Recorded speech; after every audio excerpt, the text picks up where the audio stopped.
Hello everyone. இந்த வீடியோவில் என்ன பார்க்க போகிறோம்னா, பிக் பாஸ் தமிழ் சீசன் 9 பற்றி தான் பார்க்க போகிறோம். ஸோ என்னடா இது, நியூ இயர் வந்து 4 நாள் ஆச்சு, ஆனால் இன்னும் வந்து கொண்டாடிட்டு இருக்காங்க. அப்படியே இன்ஸ்டாகிராம்லாம் திறந்தா ஃபுல்லாக ஒரு செலிப்ரேஷனாக இருக்கே, என்ன அப்படின்னு பார்த்தா நேற்று எபிசோட்ல வந்து நம்ம சாண்ட்ரா இஷ்யூ அதனால வந்துட்டு காம்ருதீனுக்கும் பார்வதிக்கும் ரெட் கார்டு கொடுத்து 2 பேரும் வீட்டுக்கு போயிட்டாங்க. ஸோ அதெல்லாம் வந்து ஃபுல்லாக இன்ஸ்டாகிராம், எல்லா சோஷியல் மீடியா, யூடியூப் எல்லாத்தையுமே வந்து ஒரே செலிப்ரேஷனாக போயிட்டு இருக்கு இந்த ஒரு கண்டென்ட் தான் ஸ்பெசிஃபிக்காக. ஸோ ரெட் கார்டு அப்படிங்கிறது எதுக்காக கொடுப்பாங்க அண்ட் அதனால என்ன ஆகும் அப்படின்னு பார்த்தா, ரெட் கார்டு வாங்கினவங்களுக்கு அண்ட் அதுக்கு முன்னாடி உள்ள எந்த எபிசோடோட சேலரியும் கொடுக்க மாட்டாங்க. அண்ட் வந்து இதுக்கப்புறம் ரீஎன்ட்ரிக்கு நோ பாசிபிலிட்டிஸ் அண்ட் செலிப்ரேஷனோ கிராண்ட் ஃபினாலே எதுக்குமே வந்து அவங்க வரக்கூடாது. இந்த மாதிரி சில இதெல்லாம் இருந்து தான் அதுக்கு வந்து ரெட் கார்டு அப்படின்னு கொடுத்துருக்காங்க. ஸோ இதுக்கப்புறம் கம்ருதன் அண்ட் பார்வதினால ரீஎன்ட்ரியோ ஃபினாலுக்கோ செலிப்ரேஷனுக்கோ அண்ட் அவங்களுக்கு அந்த சேலரியும் கூட கிடைக்குமா கிடைக்காதா அப்படிங்கிறது வந்துட்டு தெரியல. ஸோ இதெல்லாம் தான் வந்து சேர்ந்து இந்த ரெட் கார்டு அண்ட் அவங்க வீட்டை விட்டும் வெளியே போயிட்டாங்க. ஸோ இது எல்லாமே எங்கே ஸ்டார்ட் ஆச்சு அப்படின்னா, அந்த டிக்கெட் டு ஃபினாலில அந்த கார் டாஸ்க்ல அதுக்கு முன்னாடி வந்து அந்த கிலர் காயின் டாஸ்க்ல என்னமோ வந்து அது வந்து கேம் ரீதியாக நடந்தது. வந்து பார்வதி ரொம்ப பர்சனலாக எடுத்துட்டேன், அதுக்கு சேர்த்து தான் அந்த கார் டாஸ்க்ல ரியாக்ட் பண்ணியிருக்காங்க. ஸோ இது எங்கே ஸ்டார்ட் ஆச்சு, சாண்ட்ரா ஏதோ சொல்ல, அதுக்கு காம்ருதன் ஏதோ சொல்ல, அந்த மாதிரி பேச்சுவார்த்தைகள் ஆரம்பிச்சது வந்து ஃபிசிக்கல் வயலன்ஸாக மாறி அவங்க கார்லேருந்து வெளியே தள்ளிவிட்டு அதனால வந்து சாண்ட்ராக்கு ஒரு பேனிக் அட்டாக் ஆகி அவங்க வந்து ஹாஸ்பிட்டல்லாம் போயிட்டு அவங்க இப்போ ஓகேவா ரிட்டர்ன் வந்திருக்காங்கன்ற மாதிரிலாம் தான் ஸ்டார்ட் ஆச்சு. ஸோ இப்போ இதில் வந்து சாண்ட்ரா பக்கம் தப்பு இருக்கா, இல்லை பார்வதி கமருதன் மேலே தப்பு இருக்கா அப்படிங்கிறத தாண்டி 2 பேர் மேலேயும் வந்து மிஸ்டேக் இருக்குது அப்படின்னு சொல்லலாம். ஏதோ ஒரு பேச்சுவார்த்தையில் இந்த மாதிரி பேச்சுவார்த்தை திவ்யாவுக்கிட்டையும் பேசியிருக்காங்க. இந்த மாதிரி நிறைய இது வந்து எல்லா ஹவுஸ்மேட்டுக்கும் நடந்தது. ஸோ வந்து இதில் சாண்ட்ரா ரியாக்ட் பண்ண விதம் தான் வந்து இது இவ்வளோ பெருசாக சீரியஸ் ஆயிருக்குன்னு சொல்லலாம். ஸோ வந்து பேனிக் அட்டாக் ஆகி பயந்து அவங்க வந்தோடனே கத்தி அழுது இதெல்லாம் வந்து கொஞ்சம் பார்க்கறதுக்கு ஓவர் ரியாக்டிங் மாதிரி தான் இருந்தது. அது வந்து அந்தளவுக்கு ரியலிஸ்டிக்காக கண்டிப்பாக இல்லை.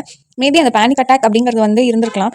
பட் அதை தாண்டி அவங்க மற்ற எல்லாமே ஓவர் ரியாக்டிங்காக தான் இருந்தது. அண்ட் வந்து அந்த ரெட் கார்டு கொடுக்குற அந்த மொமெண்ட்டில் வந்து அவங்களே என்னமோ சாதிச்சிட்ட மாதிரி ஒரு ரியாக்ட் பண்ணி அழுது அதெல்லாம் வந்து எப்படியா இருக்குன்னா, இவங்களுக்காக ரெட் கார்டு கொடுத்தாங்கன்ற மாதிரியான ஒரு இது வந்து கிரியேட் ஆயிடுச்சு. பட் அது வந்து கம்ப்ளீட்டாக ராங்.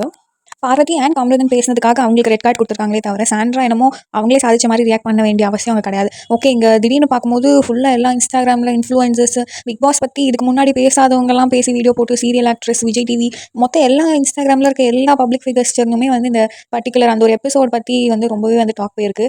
வந்து ஆனால் பட் அந்த எபிசோட் அந்த காருக்குள்ளே அந்த திவ்யா ஃபைட்டாக இருக்கட்டும், சபரி, வினோத், விக்கல் சிக்ரம் அவங்க எல்லாரும் சேர்ந்து அந்த அந்த என்டையர் எபிசோடுமே வந்து ஒரு மாதிரி அப்சல்யூட் சினிமா அந்த மாதிரி ஒரு ஃபீல் தான் இருந்தது. பட் அங்கே வந்து 2 பேர் மேலேயும் தப்பு தான், அது தப்பு இல்லைன்னு நம்மளால் ஜஸ்டிஃபை பண்ண முடியாது. பட் சாண்ட்ராவோட ரியாக்ஷன் அங்கே வந்து ரொம்பவே ஓவர் ரியாக்டிங்காக தான் இருந்தது. ஸோ மேபி அவங்க அவங்க அதுக்கு ரீசன் இல்லை, இது அவங்களோட ரியாக்ஷனால நடந்தது அப்படிங்கிற மாதிரி சொல்லியிருந்தாலும் பரவாயில்ல. பட் அவங்க என்னமோ அவங்களே சாதிச்சுக்கிட்ட மாதிரி ஒரு ரியாக்ஷன் கொடுத்தது வந்து இட்ஸ் நாட் ரிலவெண்ட்டாக இல்லை அந்த இதுக்கு.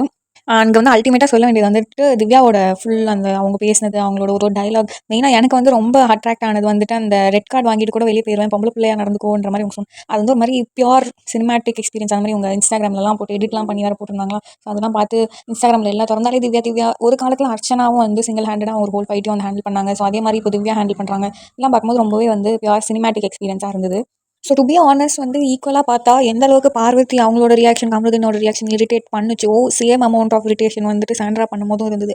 அவங்களோட ரியாக்ஷனுமே வந்து பார்க்கறதுக்கு கண்டிப்பாக இரிட்டேட்டிங்காக தான் இருந்தது. எத்தனை பேருக்கு அந்த மாதிரி இருந்ததுங்கிறது தெரியல. பட் வந்து ரியல் லைஃப்பில் இந்த மாதிரி பீப்பிள் நம்ம பார்க்கும்போது இவங்களுக்கும் இந்த மாதிரி ஒரு ரெட் கார்டு கொடுக்க முடியாதான்றலாம் தோணிருக்கும். பட் ரியல் லைஃப்பில் வந்து நமக்கு அவங்களுக்கு ஈக்குவலாக நம்மளால் சண்டை போட முடியாது. நம்ம அமைதியாக போய் தான் ஆகணும், வேறு ஒன்றுமே பண்ண முடியாது.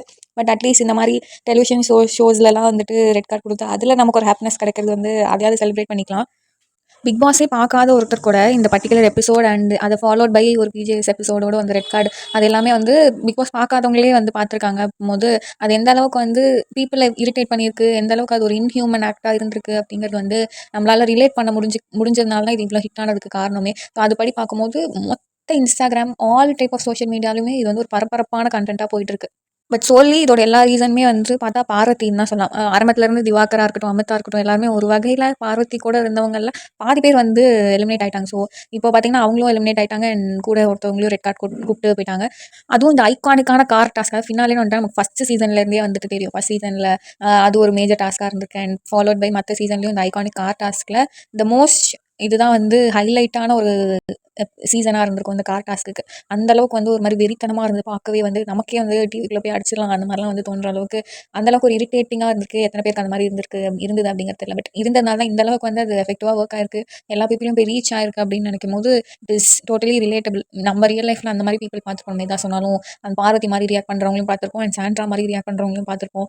இதெல்லாம் வந்து நம்மளால ரியல் லைஃப்பில் ஒரு ஜஸ்டிஸ் கிடைக்கல நமக்கு அப்படின்னாலும் அந்த டெலிவிஷன் மூலமா ஒரு ஜஸ்டிஸ் கிடைச்சதுன்னும் போது ஒரு வகையான சாட்டிஸ்ஃபைட் ஃபீலிங்காக தான் இருக்குது. ஸோ டோட்டலி பார்க்கும்போது இது வந்து சாண்ட்ராக்கு கிடைச்ச ஜஸ்டிஸா அப்படின்னு கேட்டால் கிடையாது.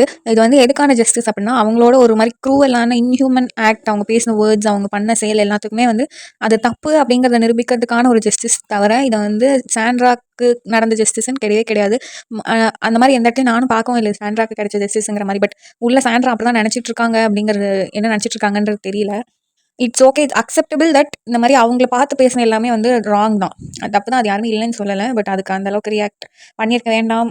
அவங்க அந்த அளவுக்கு ஒரு இந்த இஷ்யூ வந்து இவ்வளோ பெரிய இஷ்யூ ஆனதுக்கு காரணமும் அவங்களோட ரியாக்ஷனால தான். அவங்க அந்த மாதிரி ரியாக்ட் பண்ணாமல் இருந்திருந்தா மேபி இது இந்த அளவுக்கு ரீச் ஆயிருக்குமா, இத்தனை பேர் போய் சேர்ந்துருக்குமா அப்படிங்கிறது வந்து தெரியல. பட் அவங்களோட அந்த ஒரு ஹெவி பர்ஃபார்மன்ஸ்னால வந்து இது இவ்வளோ ரீச் ஆகி எல்லா இன்ஃப்ளூயன்சர்ஸும் எல்லா பப்ளிக் ஃபிகர்ஸும் பேசுகிற அளவுக்கு ஒரு விஷயம் ஆயிடுச்சு அப்படின்னா, அது கண்டிப்பாக சாண்ட்ராவோட ரியாக்ஷனால தான். அதுக்கு பார்வதி பேசினது உனக்கு கம்மி கிடையாது, ஈக்குவலி ரெஸ்பான்சிபிள் எல்லாருமே. And highlight of the entire இந்த எபிசோடுமே திவ்யா தான் நான் சொல்வேன். ஸோ சூப்பராக சிங்கிள் ஹேண்டடாக வந்து அப்படியே மாசாக இருந்து ஃபுல்லாக அவங்க பேசினது எல்லாமே. ஸோ நீங்கள் யாருக்கு சப்போர்ட் பண்ணுறீங்க என்ன அப்படிங்கிறத வந்து கமெண்ட்டில் சொல்லிடுங்க. So that's for this video. To like, share, comment and subscribe. Thanks for வாட்சிங்.